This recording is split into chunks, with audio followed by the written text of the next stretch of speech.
The New York Yankees beat the Minnesota Twins. You know what that means, Ace? The World Series is back on, y'all. You fought well yesterday. Your style is unorthodox.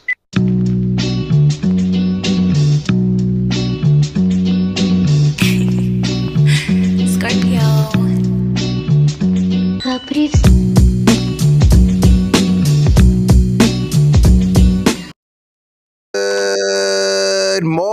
Good morning, Yankees universe, and welcome back to another episode of the Yankees Morning Brew on this Tuesday, August 12th. Like always, I'm your guy Hector, and I got some special guests with me. I got the guy to Ace Avenue, and I have the Young King, my man Future. Folks, how we feeling? And all you Yankee fans, wake up and get your coffee. Fellas, Ace, I'll toss it to you first. I'm feeling good, man. Always a pleasure to be on here. Shout out to you. Also, shout out to the lovely Grace Monroe, who couldn't be here today. You know, we definitely miss her whenever she's not here as well. The show just isn't the same without her. You know, Yankees got a W yesterday. Is the World Series back on, or is it fool's gold? We're going to talk about it. Oh, I definitely think it's fool's gold. Future, how you feeling this morning, bro? I'm feeling good. I still don't know why I feel like half asleep, but I'm here. I'm here and I'm alive.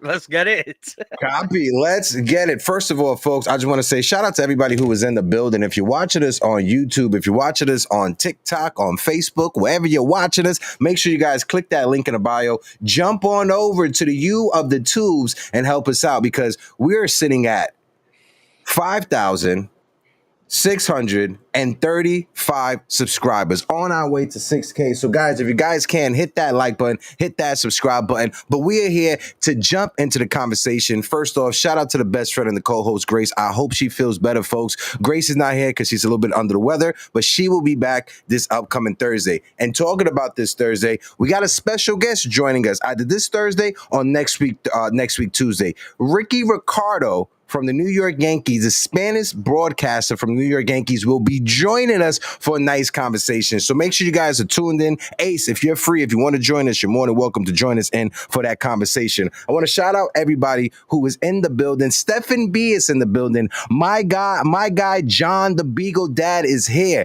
Double A, salute, 3 capital S. Let's get some music.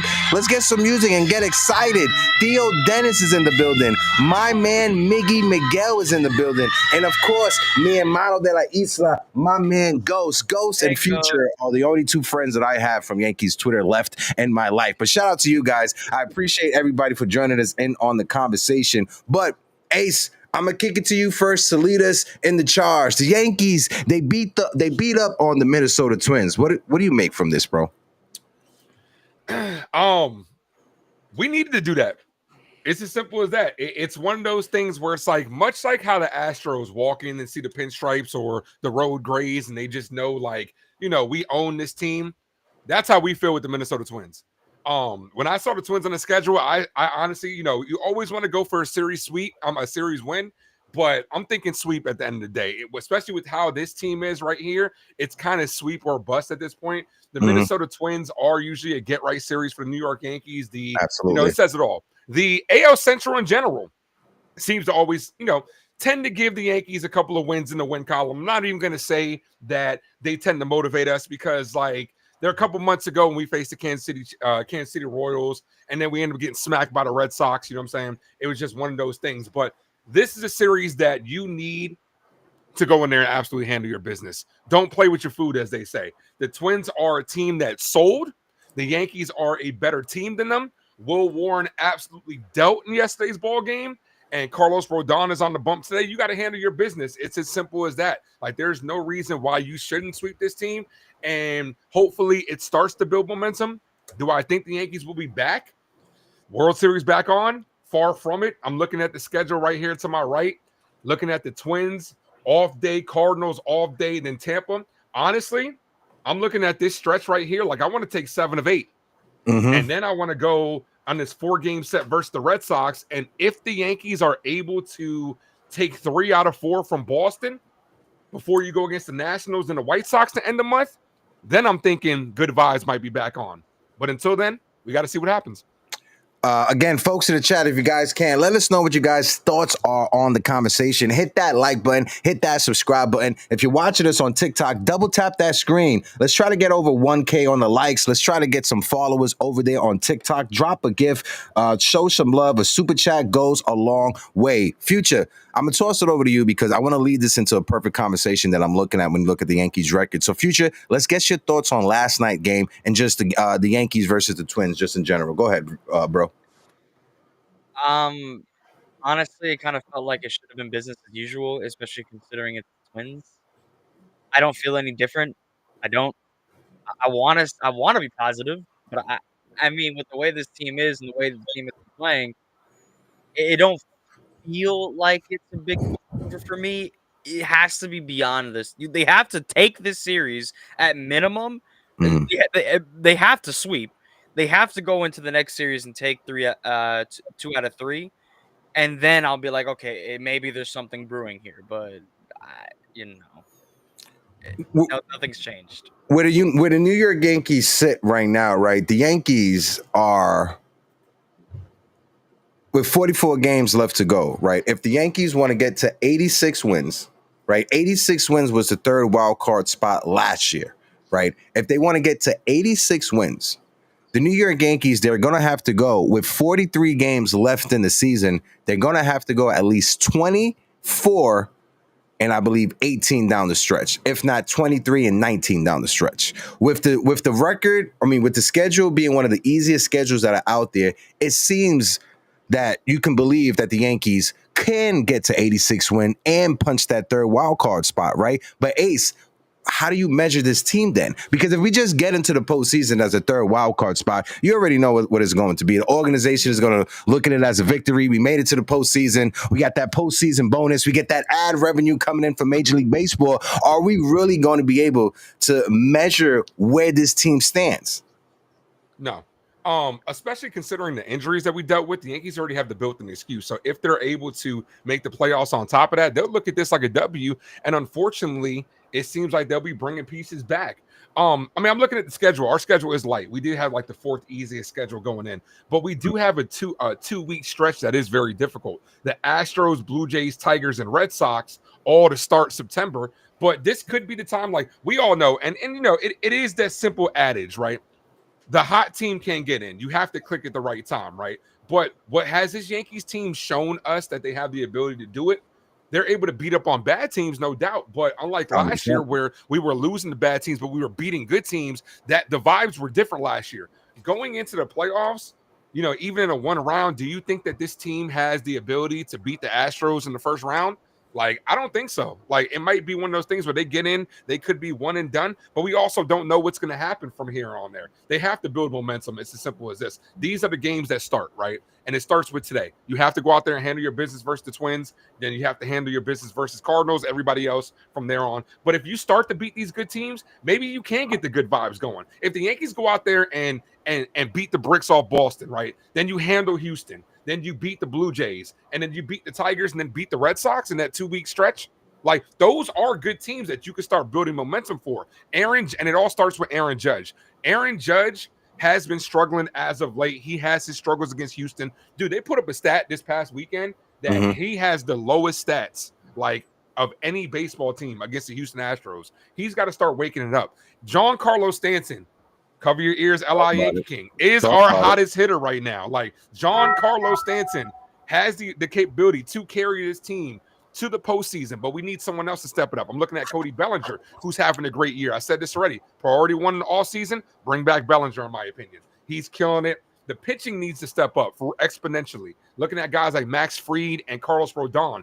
Will Warren has been our best pitcher as of late. Over the last 2 months, he's been our best starter. A 3.46 ERA with 65 strikeouts in the last 2 months. He is emerging as a piece that can definitely help us as well. This Yankee team just hasn't seemed to click at the same time. When the hitting is good, the starting isn't good. Will Warren just gave us our first couple of outs in the 7th inning that we've had in like 2 months, which is unacceptable from our starters. And our bullpen has struggled, to say the least, as well. The Yankees just have to click at the right time, but you got about a month and a half to start clicking. I just want to say, Jacob Petruzzi, I know you from outside of Yankees Twitter, so you're my friend from outside of Yankees Twitter. Shout out to Jacob Petruzzi. Shout out to my guy, LI Yankee King, that is in the building. Shout out to you guys. I want to shout out CT Cards and Stephen B. and Mercs. I believe Mercs So Saucy. This is their channel. I ran into Mercs So Saucy yesterday at the stadium. CSMD Yankee. Guys, if you guys can, I'm going to try to make you guys a moderator in the chat. That way you guys can drop the link to your channel. But shout out to you guys. Make sure you guys give them a follow. We like I like to say, we support those that support us over here. Again, shout out to DOAA who is in the building. Anyone else excited for our 2026 starting rotation of Cole, Free, Rodon, Hill? Oh, we're going to get into that conversation, AA. Shout out to you again. Shout out to Stephen B, who is in the building. My man, Jacob Petruzzi, like I said, one of the realest that are out there. One of the best moderators in all of Yankees Twitter is my guy, Jacob Petruzzi. My man, Merc So Saucy is in the building. Shout out to Merc So Saucy. I appreciate you. Li said, what's up, guys? Who's that third guy on the bottom? I see you, Hector, bringing up the young ones in the podcast game. I'm joking, Future. Shout out to my guy, Li Yankee King. I want to say shout out to Hector as well. Hector, last night on a Twitter space, was cursing out Li Yankee King on his take. It was the most random thing. I literally just clicked on it by accident, and I just walked into Hector just cursing out Li, telling him to shut the F up. It was a funny conversation. Shout out to my man, El Delulu Yankee fan, who is in the building as well. Delulu, shout out to you. And of course, we got our friend David Cohen, who is in the building. I just want to say this real quick. At a glance, right? I got my notes right here. The Yankees continue their 6-game homestand, right? They won the first game yesterday, and they're 2-2 right now after winning yesterday. They lost 2 out of 3 against the Houston Astros. They won the first game of a 3-game series against the Minnesota Twins. And like you said, we own the Minnesota Twins. The Minnesota Twins are like cupcakes to the New York Yankees. Anytime the Yankees are going through a losing streak, we face the Minnesota Twins, and it seems to right the ship right. But what's so frustrating, and it's clear as day, when this team hits home runs, we score and we win. When we don't hit home runs, we don't score and we don't win. We had how many home runs yesterday? About 3 or 4 solo shots yesterday? 4 solo shots? Can we hit with runners in scoring positions? Can we get a single? Can we get a double to drive in a run? When your team is built one-dimensionally, like the New York Yankees are built one-dimensionally, if you're a team and your scouting report is don't let the Yankees hit home runs and let the Yankees play sloppy defense. That's the scouting report on the New York Yankees. And if you're Hal Steinbrenner, if you're Brian Cashman, if you're Aaron Boone, the fans and like the media people shouldn't be more frustrated with the product on the field than you are. You should be more frustrated than we are seeing what we're seeing on a day out and day in basis. Future, I'll let you go. Keep kicking it. I mean, let's look at the facts. This team has probably one of the easiest scouting reports to read ever. I mean, all the way down to last year in the World Series. It's annoying that when I look at or hear comments about other teams when they talk about facing the Yankees, it's like their whole comment is play baseball because we'll just win. Mhm. That's like the most discouraging thing as a fan to hear, because it's like it almost feels like we have to hit the long ball in order for us to have a chance.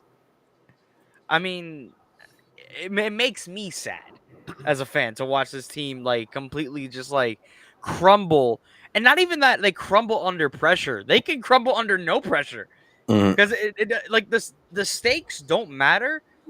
It feels like they're just gonna fall apart no matter the circumstance. I just want to shout out Kept It a Hundo on TikTok, just brought it up. Shout out to you because, yes, this is something that happened yesterday. Ace, I know you was calling the game, so I'll kick it over to you to see if you heard this through your headset. But Kept It a Hundo on TikTok says, I was at the Yankee game yesterday, and they booed Aaron Boone. That happened when I was in the press box, and you heard that very clearly. They were booing Aaron Boone when he was going out there to make a pitching change. What's your thoughts on that, Ace? I'm not surprised. Unfortunately, I don't listen to the broadcast. because like I like to just determine my own stuff, and sometimes the broadcast can be a little redundant. But it wouldn't surprise me because people are frustrated. Yankee fans are some of the most passionate fans in all of sports. So as paying customers, paying consumers, that's their way to voice their frustration, and it's understandable. Aaron Boone is a guy that is a target right now. We've seen it with Anthony Volpe. Volpe's got it as well. Fans are frustrated, especially when you lose games like you lost on Friday, where everybody and their mother can see that this isn't a situation for Devin Williams. Let's go ahead and lock this game up. You take game one versus this team that has dominated you for a decade, and maybe you can get some of the good vibes going. Unfortunately, he wasn't able to blow it. But like you guys were saying, this Yankee team seems to be like all or nothing with the home runs, and the frustration definitely is there. Definitely, I see it. I see it throughout the course of the chats. You know what I'm saying? As I'm doing the live play-by-plays, I'm more encouraged, right, when we have an inning like we had in the 7th inning yesterday, where you're able to get yourself some insurance runs where McMahon leads off with a double, Volpe walks, right? Pass ball moves McMahon over to third. Hit and run from Trent Grisham. Not only scores a run, but moves Volpe over from first to third. And then Aaron Judge singles in another run, and it was basically game over from there. Those innings, to me, like 3 singles can get you a run rather than 1 home run. Now, I get it. Chicks love the long ball. The home run is the sexiest thing. Yankees priest launch angle, all that stuff. But you get 2 doubles, heck, you can score a run. And it keeps that line moving and keeps the pressure. A solo home run, a pitcher can rebound off a solo home run. Hit a solo home run, okay, base is empty. But when you hit 2 doubles, 1 run scores, you still have the pressure on the pitcher. He's got to now go from the stretch, and another runner's in scoring position where a single could score him. But that's the thing that Aaron Boone needs to preach more, right? Now, he's getting the boos. Like I say it all the time, managers can impact the game by manufacturing runs. We saw Jazz steal yesterday, right? Yeah. Do more of that, because we haven't seen that as of late. We've seen Volpe and Dominguez steal as of late, but we haven't seen it in abundance. You can do things like put on a hit and run, because you have professional hitters like Trent Grisham that you trust, like Ryan McMahon, who does strike out a lot, but you can trust him at the end of the day. So it's like one of those things where you got to manufacture runs, especially when your team is struggling. Yeah, no, 100%, bro. And when you look at what we're seeing right now, right? In Future, I'll toss it over to you, because Future has a video that he wants to share with us, right? It's the Clint Frazier video that's going viral right now, because Clint Frazier started a podcast because it's time to make some money. But shout out to Clint Frazier joining the conversation in the Yankee universe. I like to hear former players speak on how it went for them being in the Yankees organization, right? Anybody that was closely connected to the New York Yankees, like Clint Frazier, being in the minor league system, going through their development, being on the big league squad, that's somebody that anytime he's talking, I want to hear what he has to say. But because he has more inside knowledge and information than me, you, than anybody else here on the panel. So Future, I'll toss it over to you to get your take on what Ace was talking about before we play that video. I mean, it's really just comes down to you got to learn to play small ball. But this is gonna, and it's a perfect segue, because it's exactly what Clint Frazier's about to say. It's insane that the whole focus is about certain aspects of the game, but not the whole game.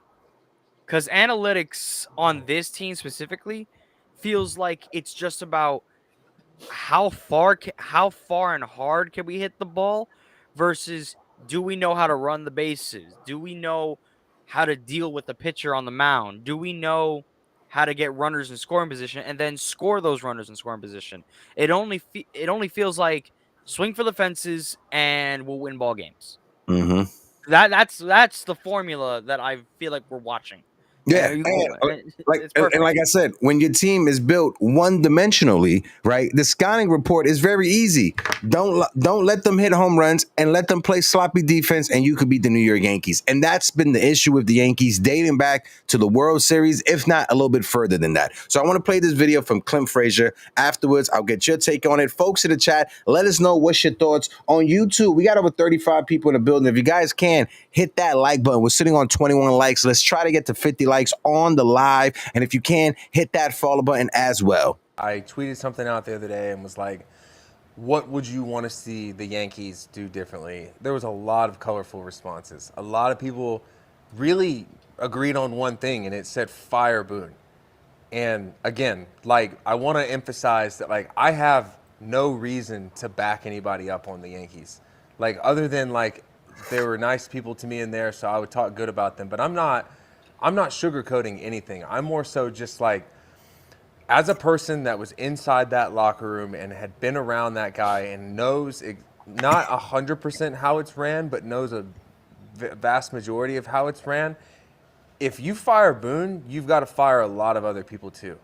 Because Boone is just the mouthpiece for a lot of other things that are happening inside that organization. So if you want to see Boone gone, others have to go with him, because there is a lot of times that Boone has predetermined things that are going to happen in the game, right? So, like, when the lineup is made, like, I was told by other people that Booney would write his lineup, and then the analytical team would write their lineup, and that they would come together and decide how the lineup for the day was going to be written. If they had comparables that they liked, like a certain guy in a certain spot that they agreed on, they stayed. But they would go back and forth, right? So with that being said, like, a guy like Booney can't be held responsible for every single decision, because if the lineup is predetermined, then you have to assume that if the seventh inning rolls around and X, Y, and Z is going to be hitting, then X, Y, and Z is going to be the pitcher that's going to be throwing to them in certain scenarios, right? Like, they like to get ahead of the game and think about scenarios before they happen. So in my mind, when I see all the tweets saying fire Boone, I can't see many things changing if he's gone, because the next guy that comes in is probably going to be in the same scenario where he's going to have to put this guy in or this guy there. And so it's hard to obviously managers have a certain role. They can override things in the game. They don't have an earpiece saying, like, you got to do this. But again, man, like, if they make the wrong decision, they're going to go into the locker room after the game, and somebody's going to be there to check them, to be like, this was the thought. Why did you go against it? He ain't saying nothing wrong there. He ain't saying nothing wrong there. And what was more frustrating, right, is that when you look at the Yankees front office, right, Brian Cashman has been with the Yankees front office. He got hired in 1986. Cool, copy. Brian Cashman was around for the 90s, the dynasty, the development of the core four, the Bravo file, however you want to say it. He was a part of it. I'm going to go through this list. Because I have this list right here. Kevin Reese, former Yankee prospect, was not a part of any of the winning. He got hired in 2007. David Oppenheimer, the VP of Yankees scouting, he got hired in 2001 after the winning. When you look at Omar Minaya and Brian Sabian, fantastic GMs, fantastic resumes. How much say do they have in that room? That's what I want to know. Because if you have those two guys that are there to consult you when it comes to structuring a roster and development players and free agency and stuff like that, how much say or how much voice do they have? Because if Clint Frazier is telling me that Aaron Boone, who's the manager of the team, Ace, if Clint Frazier is saying that Aaron Boone is drawing up his lineup, and then he's going to the analytic department and they're giving their lineup and they're going back and forth, what are we doing, bro? This is fantasy league? Are we trying to put a team out on the field to win? No, it doesn't seem like it. It seems like they're just more concerned with being smarter than everybody else and being innovative, right? Instead of winning baseball games. Analytics should be a tool. Don't get it twisted, right? Mm-hmm. They should be a tool, but it should not be the Bible. At the end of the day, you need to bring in a manager that knows the game. And like Frazier was saying, like, you can change things as the game goes along because it's about having that feel. Now, Old Timers Day this past Saturday, great. It's always great to see the old Yankees back, you know what I'm saying, in uniform and in the booth. I always think it's a great time for us as the consumers. But I know the Yankees were having a fit how vocal all these former players were, especially in the booth. You have the Joe Torres in them talking about, I never use analytics. Jorge Posada saying this team showing no fight. Like, as far as the analytical approach, like I said, it should be a tool. It should be there to reference, like, okay, in this situation, this is cool. You know what I'm saying? But it's like, I'm not using Chat GPT to do all my homework. It just as that popped up, you know what I'm saying? Like, you got to sometimes do the work yourself. Like Aaron Boone comes from a baseball background, right? Let the man do it. And on top of that, Boone is the one taking all the backlash for this because us as fans are out here saying, and I appreciate Clint Frazier for shining light on it, right? Yeah. Because a lot of us fans just look at Boone like, like he said it best. He's a mouthpiece. A lot of us have called him a puppet. And because we know at the end of the day, it does come from the higher ups. So it's going to have to be an organizational change from top to bottom if this team wants to win. You look at other teams, like other teams have consistent lineups day in and day out. When is the last time the Yankees had a consistent lineup? When Dominguez was leading off against Seattle? Like that's when the offense was taking off at that point. Analytics are a bunch of dumb data that just basically tells you in this circumstance, but it doesn't take into consideration other teams may change their course. They may change their response to it as well based on their gut. When you have a lineup that works, stick with it because offensively, there was a time where Dominguez was leading off and offensively, this team looked different. And then all of a sudden we went away from it. The analytics also tell you like that the Yankees obliged by is this player should be playing. This player is hot. Okay, he got to take a seat. This player's cold. He got to get in there. No, the best 9 should play. If a guy is on a hot streak, he should play. Look at what happened a couple months ago with Anthony Volpe, where they're like, we're going to schedule him a day off. Volpe gets 3 hits, including a home run the Saturday before, and they still decided to sit him. Like, dude, forget all that stuff. He's hot now. You got to go out there and play him. We cool off hot guys, and we expect cold guys to go out there and get hot. Mm-hmm. Go ahead, Future. I'll let you go. Folks in the chat, we got over 70 people in the building. If you guys can, hit that like button. Go ahead, Future. Let us know your thoughts. I'm going to be honest with you, the same thing that Ace is going to say to a certain degree. Like Aaron Boone knows ball. Like, let's not get it twisted. He knows ball. Yeah. This is a dude that grew up in the clubhouse. Hell, he's even joked that he was born there. So this dude grew up around the game of baseball his entire life. So it's for me to like fathom the idea that he's not a good manager, it doesn't make sense to me. I'm sorry, but it doesn't. This is a dude who lives and breathes baseball. Arguably more than A-Rod. Yeah, that might be a controversial take, so don't shoot me. But this dude right here knows the game of baseball. I don't understand how there are some decisions that go into the game. And Clint Frazier saying what he's saying sheds a lot of light. It's not all Boone, like we've all been saying, and it doesn't feel like a shock to everybody. But the reality is somebody's telling him how to play the game, and he has no choice but to listen.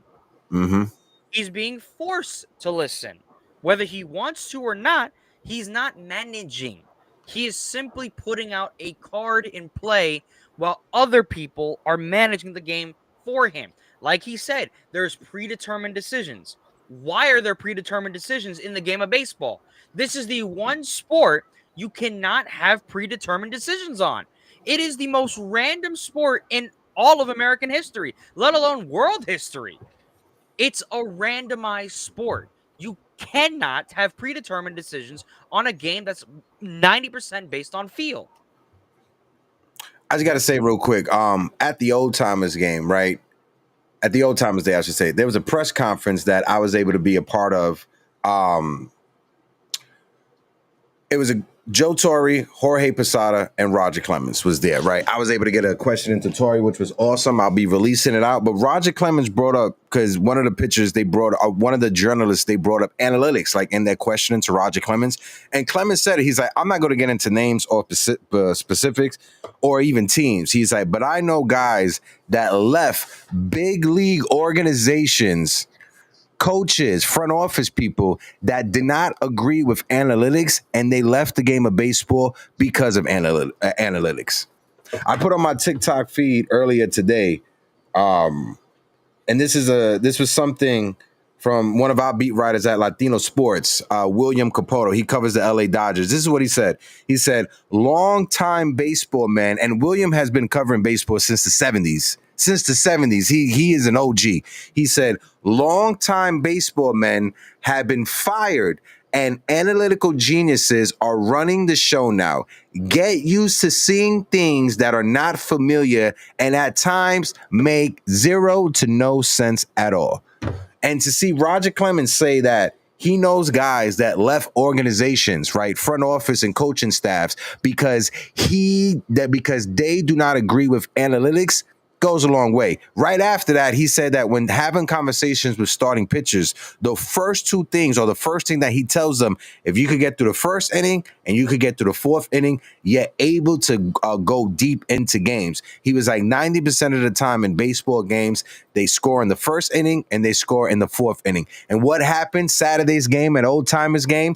Both teams scored in the fourth inning and the visitors team scored in the fourth inning. Houston scored in the fourth inning. And when Roger Clemens put that into context, and I was able to see that on display live, I was like, "Oh shit, that's true. That's not analytics.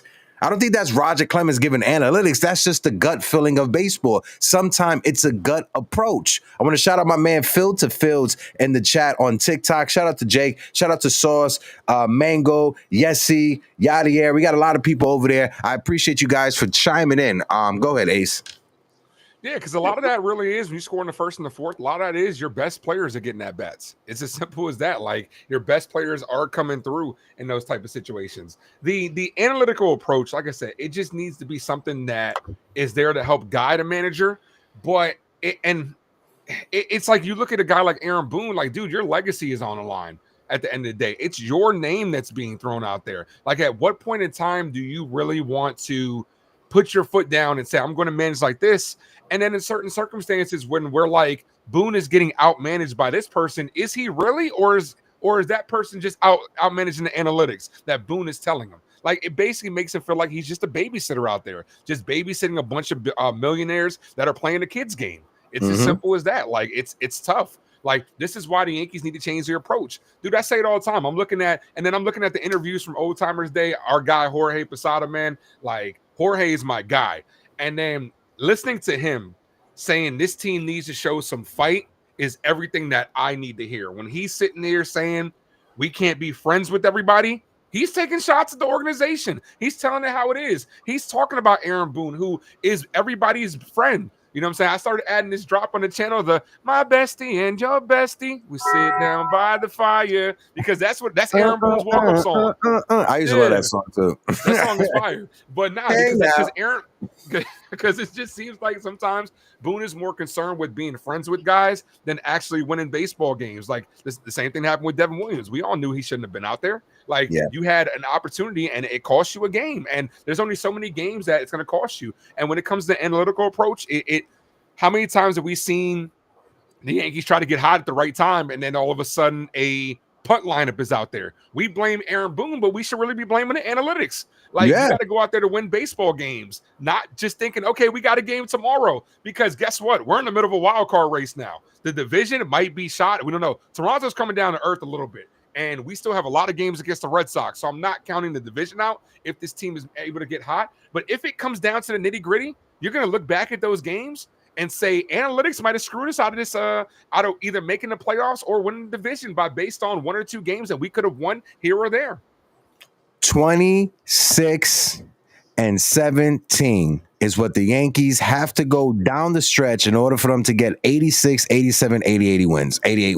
That's the range they have to go. They won the first game yesterday. So right now they're 1-0. And what I was saying, I want to shout out some more people before I throw it over to Future. Shout out to the Rails Bill podcast in the building. Shout out to you, Rails Bill. I hope all is well. Timmy English is in the building. My man Tim said this is the same thing we see in so many areas of life. It's either F analytics or all in on analytics. When the truth is, with almost everything in life, moderation is key. You know what, Tim?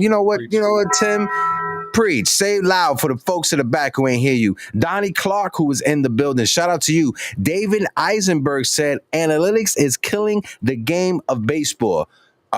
Future, I'll toss it over to you real quick to get your take. I got a video that I want to play because Ace brought up Jorge Posada. Your boy Hector was able to get a nice interview with Jorge at Old Timers Day. So Future, I'll toss it over to you to get your take. Folks in the chat, if you guys can, hit that subscribe button, hit that follow button. If you're on TikTok, double tap that screen. Go ahead, Few.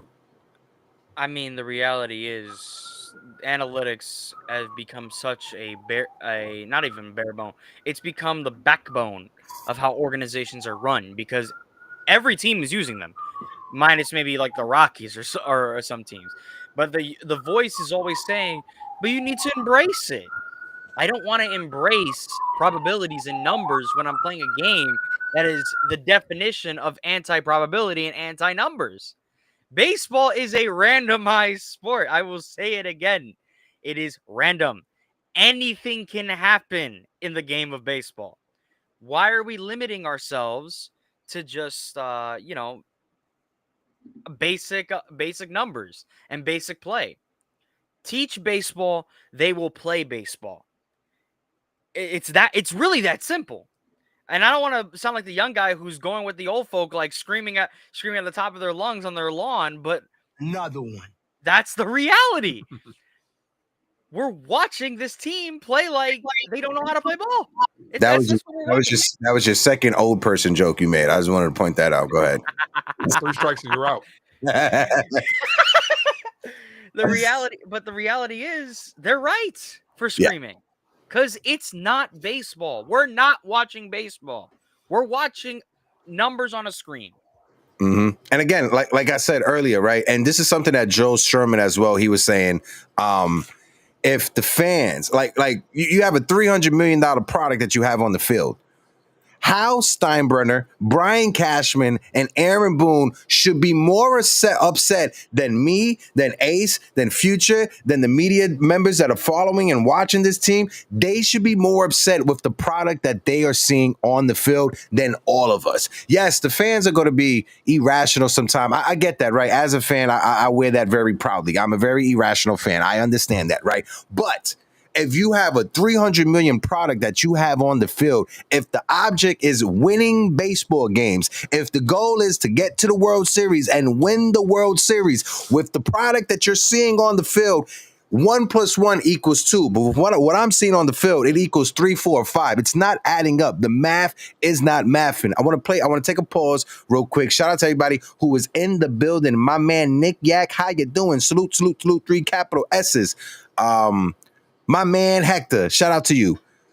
I'm going to play this video from Jorge Posada. Folks in the chat, we'll be right back. Hector Boche, I'm here with Latino Sports, and I'm here with Jorge Posada. Jorge, ¿cómo te sientes hoy? Muy bien, muchas gracias, todo bien. Jorge, there was a video that went viral over the past couple of weeks with your daughter asking you if you wanted to be more athletic. Now, we know you came up in the system as a second baseman and catcher. Outside of those two positions, is there a position you wanted to play? In baseball? Yeah. I probably could have played first. The outfield, I could have played in the outfield. I came up as an infielder, but I think behind the plate was my place. The other spots I probably would have been average. Behind the plate made me a big leaguer. I was just talking with Mickey Rivers. After games, he used to love to go to City Island to eat seafood. Is there a place where Jorge Posada used to go to after Yankee games to eat? There's a few. Helios comes to mind. It was around where we lived. Carbones.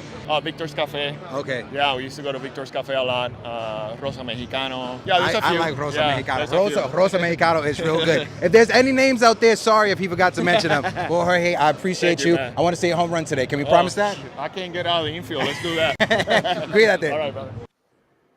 Shout out to the GOAT, Jorge Posada, and one of the journalists one of the Latino journalists that I follow and I respect dearly. His name is Chino. If you look him up on Facebook, El Chino Sports, he go live on the field from Facebook like I do on TikTok during the games. But Chino was having a conversation with Jorge, and Chino asked him in Spanish his has he ever thought about, or does he think about managing in baseball? And he says he thinks about it like almost all the time. It's just he's not at a point in his life when he's really willing to make that full-time commitment. But he says that he thinks about it all the time. Yeah, that's my guy, man. Posada's my guy. Posada is one of the reasons why I even became a catcher. Like, he's my guy. Posada for 2026, man. It's gonna be tough because I follow him on Instagram, no doubt. I see he's living a good, stress-free life. I see him doing yoga with his wife. He looks good too, man. He looks really good for his age on top of that. Do you want to give up your mental health to come over here and manage this New York Yankees team day in and day out? Like, because I don't even know if the Yankees would bring him in. Because, like I said, that interview, great interview too. By the Heck is doing big things. W's in the chat for my guy Hector. Everybody drop those W's. But the interview too with Posada, where he's talking about this team needs fight. Like he may have said it the wrong way as far as this team needs to fight somebody, but we know what he meant. This team needs to show that fight. Show the fact that we're the New York Yankees. People do not fear the pinstripes like they used to. Not saying that they necessarily need to be scared of us, but they need to go in like, damn, that team is tough. We're going to have a tough 3-game set battling against this team and not look at us like a get-right team. And that starts at the top with bringing in the roster construction. Where the hell is How? How needs to be more hands-on with the team. And because like you had said, you're investing $300 million. That's a lot of resources, heck. If I'm sitting there and the share owners too that are paying for the Yankees as well, looking at this, like, is this a winning brand? We're spending a lot of money to be mediocre. Like, at the end of the day, you got to go out there and you have to invest. It starts at the top and it trickles all the way down to the bottom. How has to be more hands-on. Cashman has to make the necessary moves, even though I did think he had a good deadline. Boone has to be able to manage the team to be able to win. And then the players got to perform at the end of the day. And then we have to develop players on top of that. It's a whole organizational mess at the end of the day. Yeah. Again, I go back to what Roger Clemens said. Roger Clemens says that he knows guys that worked with organizations and worked with teams for years and left the game of baseball because they did not agree with analytics. Roger Clemens says that he has the same approach like you. It should be a tool that you use. It shouldn't dominate the sport. He said when breaking down conversations with starting pitchers, he said that if you get through the first inning and you get through the fourth inning, you're able to pitch into the seventh and eighth inning to be an ace or a horse for your team. Go ahead, Future. I only have like one question or one thing to say when it comes down to like analytics and Boone and how he manages the team.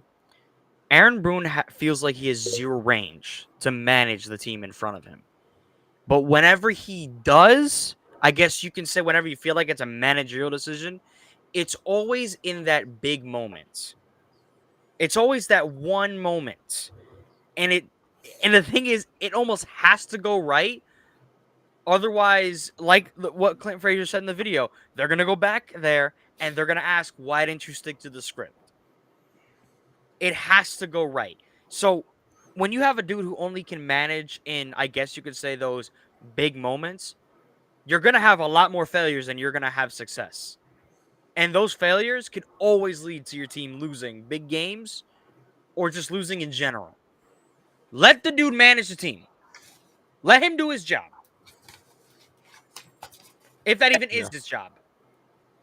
And I want to say again, right, when it comes down to facing the Minnesota Twins, right, yes, we needed this series. Yes, the Yankees need to beat up on the Minnesota Twins. Heck, the Yankees need to sweep the Minnesota Twins. I don't want to win 2 out of 3. The Yankees have to sweep the Minnesota Twins in order to really stir this ship. Right, but the Yankees, since 2002, the Yankees have a 107-42 record against the Minnesota Twins, 7-18. So even if the Yankees sweep the Minnesota Twins, is that really a test?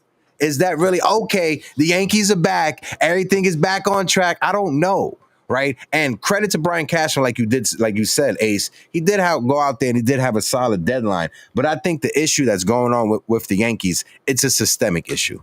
It starts at the top and it trickles its way all the way down at the bottom. Like Clint Frazier said, if you replace Aaron Boone, you're just going to get another mouthpiece for the organization. If Hal and Brian Cashman, if they have a relationship that dates back to when they were teenagers and they known each other for so long, copy.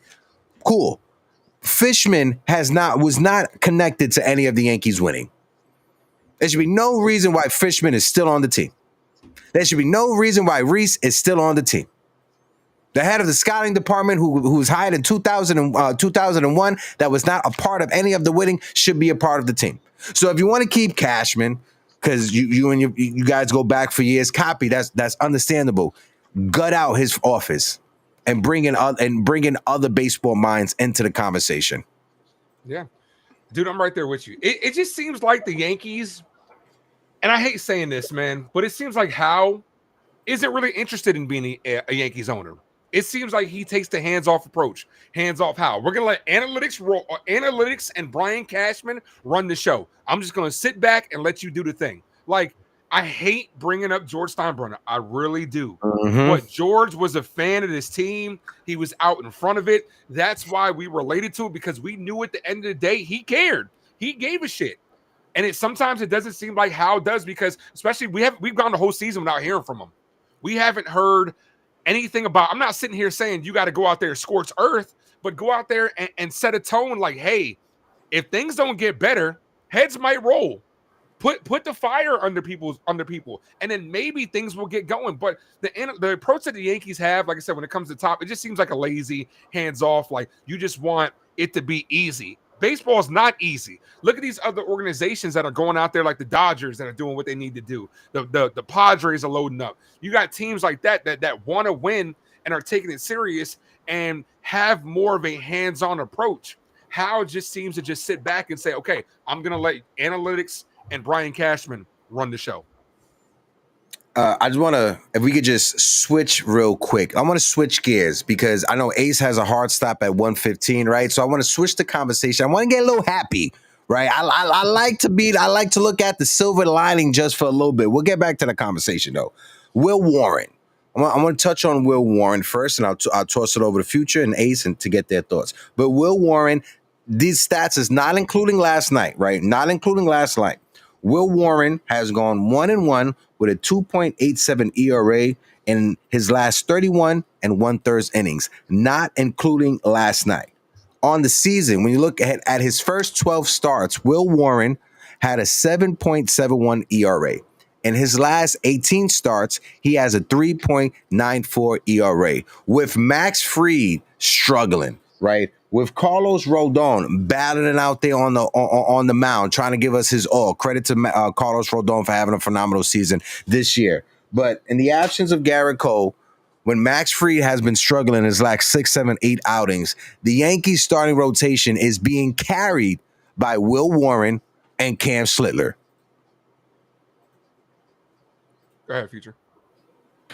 Warren looked amazing last night. I don't care if it was the Twins. I don't care. You got to go out there and pitch. You have to go out there and pitch. Warren looked dominant, and that's his issue. He runs away from the strike zone. When he runs away, he looks awful. That's his problem. Get that away from me. I don't want to see this. Go ahead, Ace. Go ahead, Ace. I mean, I like Will Warren. Even last year, right? I wasn't against Will Warren. I just said he wasn't quite ready last year because you can see, the potential. Even this year, Will Warren has had high highs and low lows. Like he has gone out there and got touched up a couple of times, but that's baseball. And this is his first full season as a New York Yankee. I could see Warren as somebody for the future, like next year's rotation where Garrett Cole, is already starting to throw. Next year's rotation, I could see Will Warren being a great number 5 for us. It's as simple as that. A rotation of Cole, Fried, Rodon, Luis Hill, and Will Warren. I'm okay with that going forward. I think Will Warren has a lot of value on this team. At one point in the season, he was leading the league in rookie strikeouts. Like this guy has the stuff, but at the same time too, you need run support. Like when you go out there have been a couple of times where Will Warren has done well and the run support hasn't been there. But I like him as a pitcher. I think he's a great future number 5 for us. Yeah, shout out to Sports Girly in the chat. Sports Girly W in the chat for you. People talk about George and how he made his presence known to players and personnel.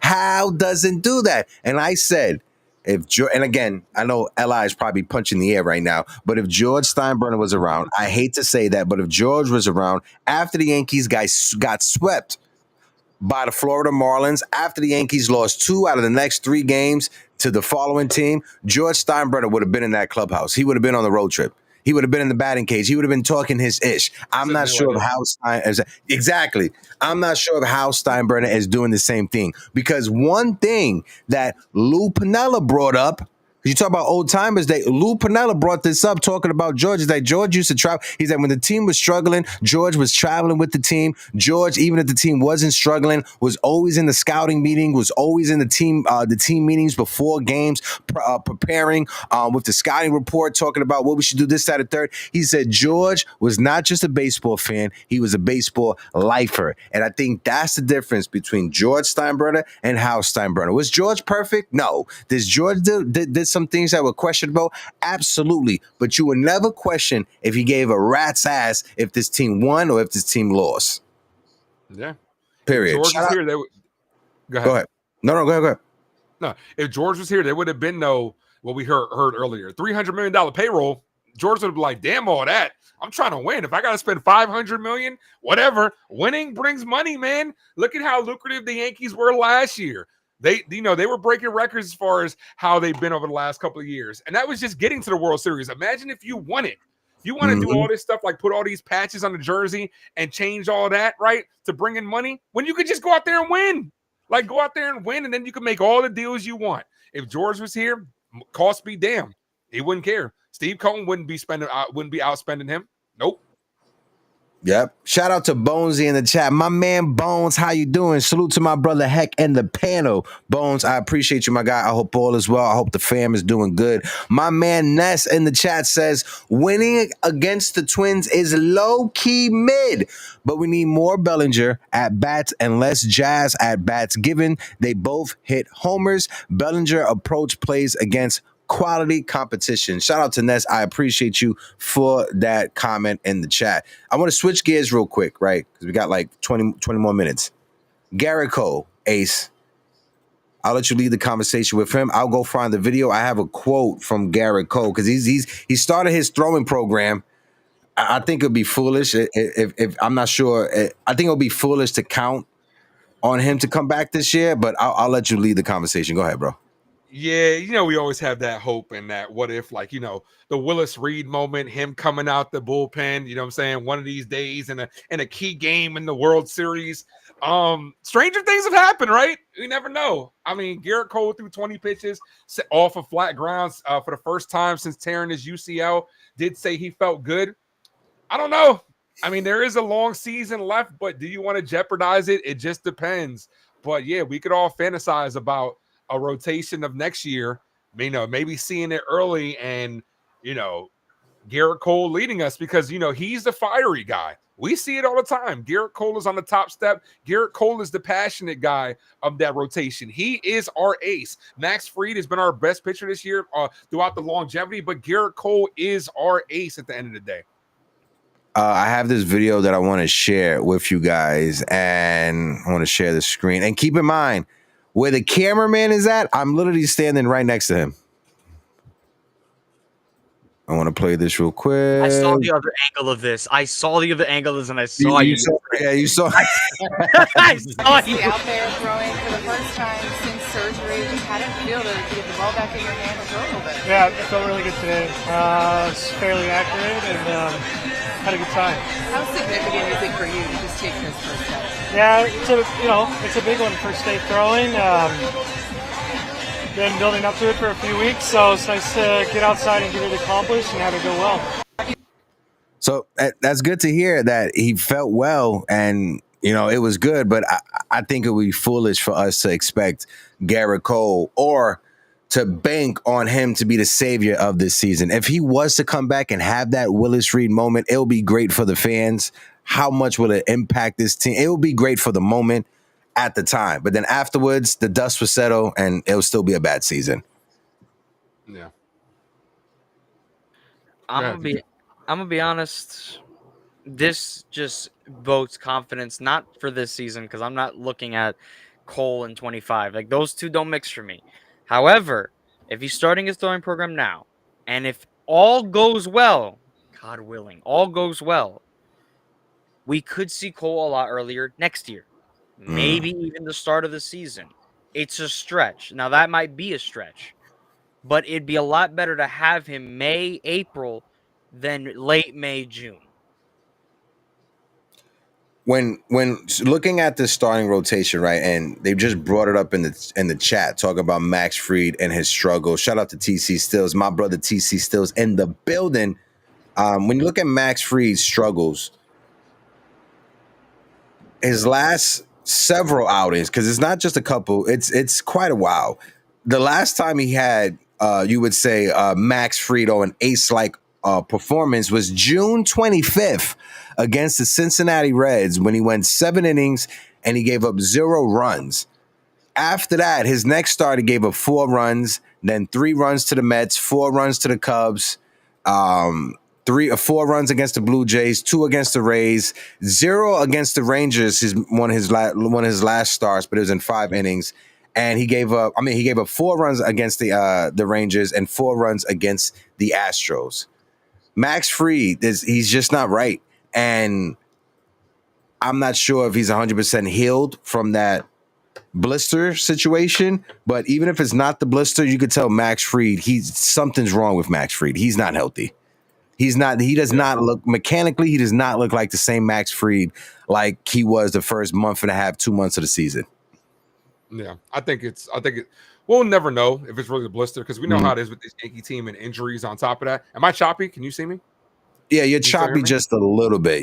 We can still hear you though. Okay, yeah. You're good now. Yeah, it's we know how the Yankees are when it comes to these injuries. Like they will never disclose it until it actually happens. Like, dude, this is the same Yankees team that had, Mark Leiter Jr. and still playing out there this year. This is the team that didn't know Anthony Rizzo was concussed. Like, but at a certain point in time, it does come down to the players. The players do have to be more outspoken. Sometimes you got to manage the players from themselves. Like, that's another thing that Aaron Boone has to do because players are going to want to go out there and perform, no doubt. Fried is going to want to go out there and perform, but at what point in time is it more of a detriment to the team than it does help us? Maybe Fried should have spent a little more time on the IL since we were losing those starts anyway to at least get him right. So you tell me, like, sit him down for a couple, let him miss another 1 or 2 starts, and he's good to go for the end of September and for an October run. I'll take that. What's your thought, Few? Honestly, with Max, and this isn't me saying that, and this isn't me. I'm not going to play devil's advocate with this one. This is just from watching Max, and I have brave friends who have watched Max his entire career.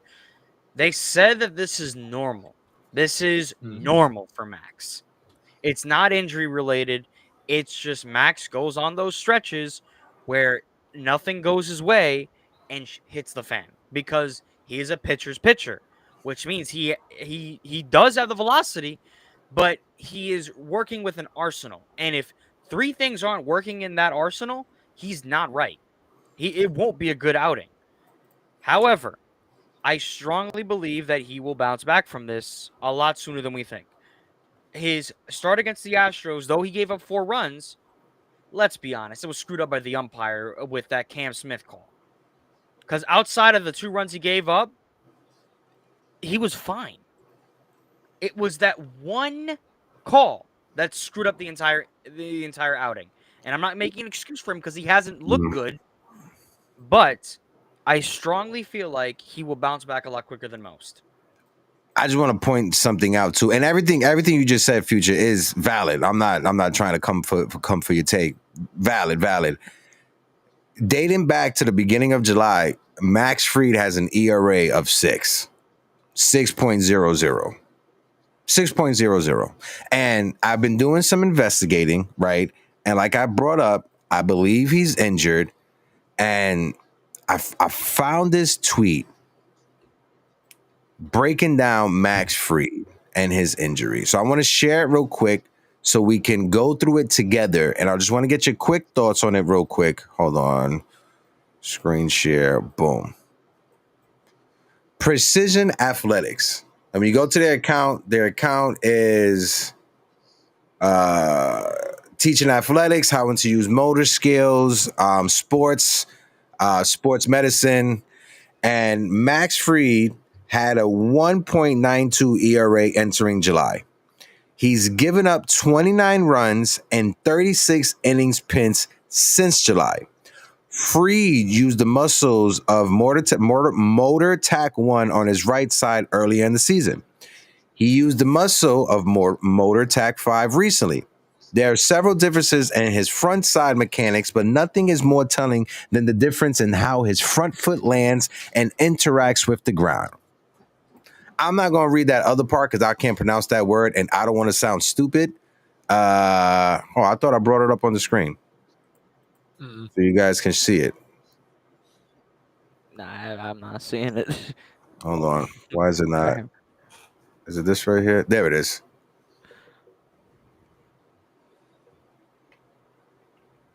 Yeah, I mean, so And here's Freed using the muscles of MotorTrack 5 on the left-hand screen versus MotorTrack 1 on the right-hand screen. And we'll just focus on his front foot, and I'll just show you the different muscles that pull on his body as he delivers a baseball. But it's his abductor hallucis that lands. That muscle supports the medial longitudinal arc of his foot. That's why it lands in this orientation. Where this side, it's going to be his adductor hallucis, and that supports the transverse arc, which is why he lands in this orientation. And then just watch how he pulls his body through, or how that foot sort of works on the ground. You can see that adductor hallucis that covers all 5 toes essentially, spinning his foot, versus this abductor hallucis that only works on the big toe, kind of spin just the inside of his foot. And that's just one of the many muscles that he's using differently. But ultimately, the muscles a pitcher uses on his glove side are determined by his prehension. You know, there's 5 different motor tracks in which a pitcher can move. And if he doesn't know what allows him to move in any of the motor tracks, chances are at some point throughout the season or throughout his career, he'll move in different motor tracks and not even realize how or why it's happening, but it shows up in video over and over again. And then, of course, it shows up in the stat sheets. Motor Track 1 is always superior to any other motor tracks. There's just a lot of mechanical advantages that are built into our musculoskeletal system when you move in that motor tract, and it's just verifiable over and over again just by studying video. So again, is there something to it? Maybe. Am I a doctor? Absolutely not. I'm just a guy on YouTube that talks Yankee and watches Power Rangers and Pokemon. You know, that's just me. What's your thoughts on that, Ace? Power Rangers, Pokemon, the shit. If you guys haven't played the new Fortnite season, it's a Power Ranger collab. I am literally ordering my Power Ranger costume because I will be playing Fortnite on stream as the Red Power Ranger. Go ahead, Ace. Yeah, Tommy was the best Power Ranger too, by the way. So just putting that out there. Yeah, but I mean, yeah. First of all, I love that doctors and physicians now have a platform to be able to do this stuff, right? Because like I watch it all the time. Like when football players get injured, you have like a world-renowned sports doctor coming out there explaining it to you because it gives the fans more insight at the end of the day. That was a very insightful post, no doubt. It looks like it's mechanical, like at the end of the day, but we really don't know. But if it's mechanical and you have outside sources seeing this, the Yankees should be able to see it. It's as simple as that. Like the Yankees have to pay more attention to it at the end of the day. And that's one of the things that like next year, wholesale changes need to be made like from top to bottom, but the medical staff needs to upgrade like for real, because our medical staff, at least from our point of view, seems like it's not good at all with how they handle these type of things. Brian Hoke reports that the Yankees have signed catcher Rob Brantley, former Yankee legend Rob Brantley, to a minor league contract, and they assigned him to Scranton Wilkes-Barre. You know what that tells me? JC is staying up here, and Austin Wells is going on the IL. Because that nerve thing, yeah. Because if Rosario is coming off of the IL and you're sending JC back down to Scranton, why are you signing another catcher to Scranton? Mm-hmm. So that makes my back of my brain tingle that Austin Wells may go on the IL or get sent down. I don't think the Yankees will send him down. I think the IL probably not because they love Wells too much. Like, yeah, you might be right, Heck. Yeah. And which is fine because Ben Rice has done well behind the plate. You know what? That also another thing that we can say towards that, and this isn't going to be me defending Wells like I normally do. What the hell are they missing every single time when they examine these players? Because how is it possible that we're going this long, and if he's been hurt for a significant time, and that's why his offensive and defensive performance have been awful, how is it possible that you miss it? I'm not going to defend it, but how can you miss it? You know what I want to know, Ace? I want to know. I want to know the logic and the thought process when sitting in the room talking about your depth chart when it comes to your organization and your catchers.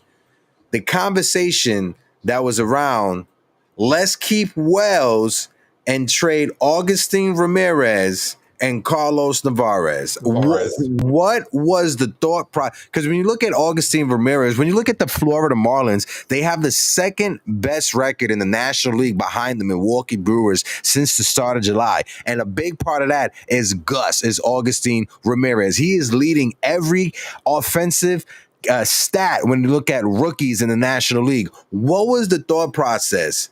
Who was the genius that believed, let's get rid of Gus, let's get rid of Navarez, and let's keep Wells? I can tell you right now. Go ahead. I have my thoughts. I'm not saying it on stream, but Augustine a little controversial, but go ahead. Augustine is not a good catcher. That's the defensively. Defensively, he is not good behind the plate. He is an absolute detriment. However, Narvaez, that was one that did not make sense to me. And for two reasons. When they traded Trevino, that it makes sense to me. I love who we got, but I don't understand why they did it. They went to the year with two lefty catchers when you could have ran Narvaez and Wells. Or I even throw you another one. Luis Torrens had a spell where he was playing pretty well for the Mets. So as soon as he got traded, How is Louis doing? I don't think he's because of Alvarez, he wasn't really given like that shot. But Luis Torrens was a guy. I remember when he first got traded, he was tearing it up. Oh, he's not doing too great. Yeah, but I mean, like you said, Navarez, Ramirez. I mean, we know why. Heck, I mean, we know the deal. But at the end of the day, it just seems like the Yankees make the bad decisions. You just chalk it up to that. Like whatever you think the Yankees should do, they should just do the damn opposite. Like, let's do this. No, let's do the opposite because it might end up working.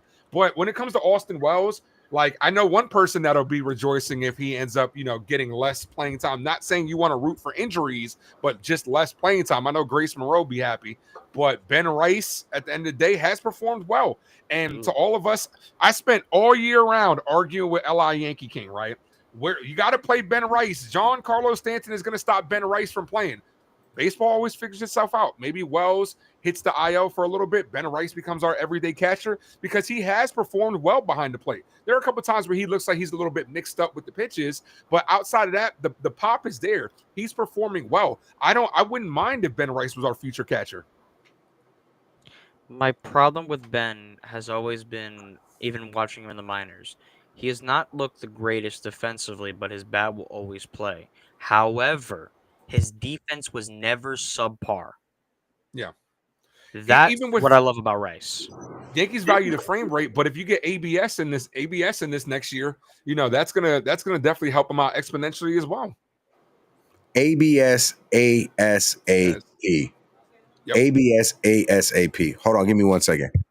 You're good. Y'all keep going. I got a package at the door. You're good. Hold it down. I'll be right back. I got that. But yeah, I mean, I'm all for it, man. Like at the end of the day, baseball figures itself out, man. Like, we worry about this guy. Will this guy play? Will that guy play? But ultimately figure itself out. I would never wish injury on anybody. But at the same time, too, if Austin Wells, at what point future are you a detriment to the team? Like, people were questioning about Anthony Volpe too, where his numbers started going down when he fell and that shoulder hurt. You know what I'm saying? Like, I commend players for showing the heart to play. But at what point in time are you doing more hurt by being out there than by actually sitting? I think the problem you run into, and this isn't really like to argue whether Wells should sit or Volpe should have sat. Volpe was in a position where you could not sit him, and that's not to say here and say that it got to his head and he's like, "Oh, I'm gonna be lackadaisical," because from what I've seen, the dude works. He puts the effort in. You can see it in his, and you can see it in his eyes that he wants to play well. So I feel bad for the kid when he gets ripped to shreds, but the reality is, if he's not playing well, I'm not going to sit here and vouch for him. However, he was in a position where you could not sit him because you didn't have another option. Wells, you had two options, and you chose not to do it. That right there is why this entire organization is flawed.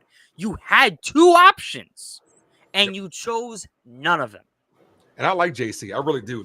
And it just goes to show you, like I said earlier, Aaron Boone and company prioritize playing players they like over winning baseball games. Same thing they did with DJ LeMahieu. Same thing they did with the Donaldsons, the Hickses, stuff like that. They They want to be besties with everybody sitting by the fire. That's what it comes down to instead of winning baseball games. Like, I like JC. I really do. JC's plate discipline has impressed me a lot. Defensively, I think he's defensively probably our best catcher that we have back there. But Rice, I'm okay with giving Rice a shot because Rice provides that same pop. What has Austin Wells provided for us this year? Power numbers. That's it. He's hitting close to 200. Ben Rice gives you that and more. And the hard hit rate is better for Ben Rice. He runs into a lot of bad luck. He should be getting more playing time. Like, realistically, Ben Rice, I would in September, I would like to see this when the call-ups come, right? Ben Rice behind the plate. Have Cody Bellinger take a couple of reps at first base and call up Spencer Jones already. Like, call up Spencer Jones at this point in time. That's what I'm for. And I think moves like that could definitely spark the team because Paul Goldschmidt, outside of playing lefties, has come back down to earth, which is fine. Defensively, he's still valuable. But ultimately, that would be the moves that I would make going into September. Paul Goldschmidt is hitting 230 against right-handed pitching, but hitting over 400 against left-handed pitching. Right. And I'm 100% in agreement with you. This is a conversation I was having yesterday in the press box that why aren't the Yankees or what are the Yankees waiting for to call up Spencer Jones? Because if you could just platoon, I'm not saying platoon Jones with Goldsmith at first base, but platoon Goldsmith with like Cody Bellinger, for instance, right? Against left-handed pitching, you have Paul Goldsmith be your first baseman. Yep. Spencer Jones or Jason Dominguez is taking the bench or riding the bench because it's against left-handed pitching. Against righties, you have Cody Bellinger at first base with Dominguez in left, Spencer Jones in center, and Aaron Judge in right or whoever in right, Trent Grisham until they figure it out. Well, I'm going to tell you this. Wait. Let's give a shout out to Giancarlo Stanton, who's been playing some damn good right field as of late. Like, Li is pissed. Right now. He's like punching the wall. Like he's not just a DH anymore. Like, dude, tell me that throw, he just can't run. No, we know that he just can't run. But that throw was on the money. He still almost got him. Yeah, he still got that arm. Again, it's good to see Giancarlo Stanton doing what the team needs. When the team needs it, put us on your back, Giancarlo. I got one more video that I want to share, and we're going to get out of here because it's 1:12. But this is just my highlight video from being at the stadium yesterday. JC Escara, when he saw me, it was dope. Shout out to JC, my guy. I'm great that the Yankees brought him back up. Oh, baby.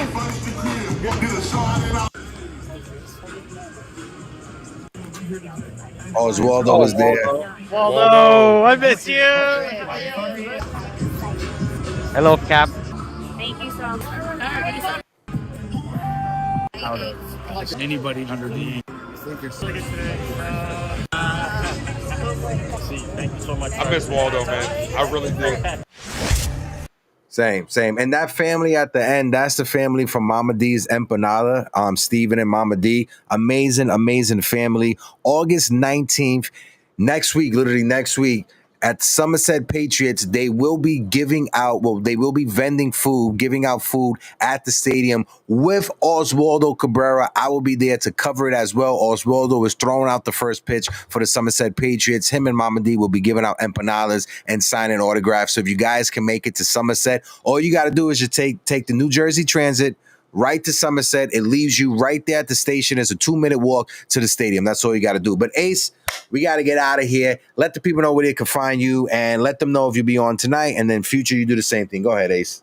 Appreciate you as always. Heck, my guy, man. Every time he throws out the bat signal, I'm in here. I'm in the building. I appreciate you too. I appreciate you too. Always be willing to join us. Thank you so much, bro. That doesn't go unseen. Thank you. No doubt. Definitely. But you can find me at the Ace Avenue, DAACE Avenue, for your Yankee coverage, movies, and more by yours truly. I will be live for the play-by-play. Last week, we killed it on the channel. The channel's getting bigger and bigger every single day, and I appreciate you guys. And because of the support of Hector from Uptown Sports and the bestie Grace Monroe, who couldn't join us today, but is definitely missed on the channel. Like I said, I appreciate you guys, man. You guys are the best. Thank you guys. Yeah, future. Let the people know where they can find you. You sly devil, you. You can find me on Twitter at Yanks277. I just make cool highlights. I edit videos for Hector. I'm just here for the vibes. I make horrible takes on Twitter, so if you want to go make fun of me, go write it. You'll find me over there. What's your Twitter? Yanks277. I appreciate the self-awareness, future. I definitely do. Go ahead. if I can't be self-aware, then am I really human? Hey, And hey. you can find me there. I make cool edits. I make horrible takes, and I just love to have a good time. I appreciate you, brother. Shout out to Donnie Clark, my man, the real Bill. CT Cards. Make sure you guys go and follow it. Big Time Blue was in the building. Donnie Clark, I appreciate you. Sports Girly. Guys, if I didn't say your name, I do apologize. We will be back this Thursday with the bestie, Grace Monroe, and our special guest, Ricky Ricardo, Yankees Spanish broadcaster. Make sure you guys check the update because it's probably this Thursday or this Tuesday. But we'll see you guys this upcoming week. I'm Hector. I'm the Ace. I'm Future. And this is the Yankees Morning Brew. And we are out of here. Arriba the Dirty. Sayonara. Deuces. Like Jimmy says, hug your girlfriend, not your prospects. You fought well yesterday. Your style is unorthodox.